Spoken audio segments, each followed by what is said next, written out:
শাহ আব্দুল আজিজ মুহাদ্দিসে দেহলভী তাফসিরে আজিজিতে তিনি লেখেন, এক ভাগ দিয়ে গোটা দুনিয়াটা আল্লাহ বানালেন, বাকি আছে আর ৯৯। ওই ৯৯ ভাগ পুরাটা সৌন্দর্য দিয়ে আল্লাহ পাক আমার নূর নবীকে বানাই দিলেন। সুবহানাল্লাহ পড়েন। এই জন্যই তো ১৫০০ বছর আগে হাসান বিন সাবেত নবীজির কবি আমার নবীকে জীবনে একবার যখন দেখলেন, দেখা মাত্রই একটা কবিতা আবৃত্তি করলেন। তিনি পড়া শুরু করলেন, আহসানু মিন কালাম তারা কত্তু আইনি আজমালু মিন কালাম তালিদিন নিসাউ খুলিকতা মুবাররাআম মিন কুল্লি আইবিন কাআন্নাকা কদ খুলিকতা কামা তাশাউ। তোমার প্রেমের নিদর্শন স্বরূপ লিখেছেন চরণ দুখানি, নাম তার হাসান বিন সাবেত, তোমার প্রিয় সাহাবী।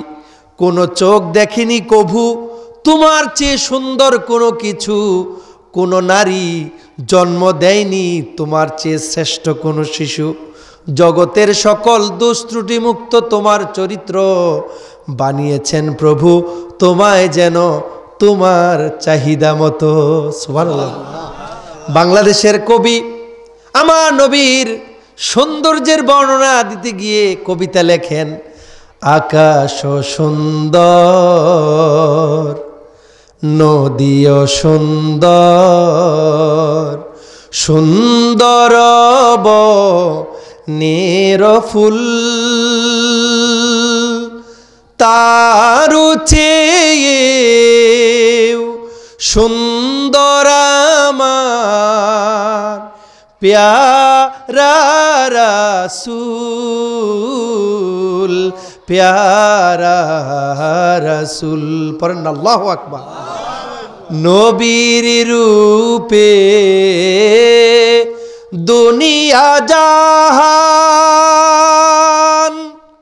সৃষ্টি হলো, পেল রে প্রাণ, সবাই নবীর রূপে পাগল, সবারই প্রাণ বেকুল,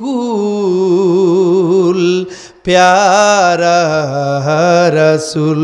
পড়েন সুবহানাল্লাহ। জল প্রপাতে জলের খেলা, সাজ আকাশে তারারও মেলা, নবীর রূপে লজ্জা পেয়ে ভাঙল তাদের ভুল, প্যারা রাসূল। পড়েন আল্লাহু আকবার। আকাশ সুন্দর নদীও সুন্দর সুন্দর বনের ফুল, তার চেয়েও সুন্দর আমার প্যারা রাসূল, প্যারা রাসূল। পড়েন সুবহানাল্লাহ।